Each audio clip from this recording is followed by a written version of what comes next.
Welcome. In this video, you'll learn how to set up a drip feed for your lessons and modules with FlexiFunnels. First, go to your membership portal.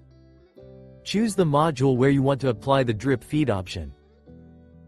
Click on the drip feed icon. A pop-up will appear.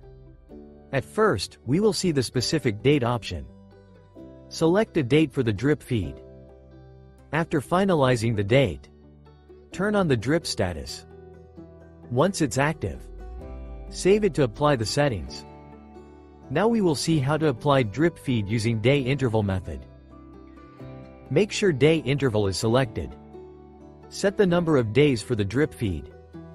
After adding the days, now turn on the drip status. Once everything is done, save the changes.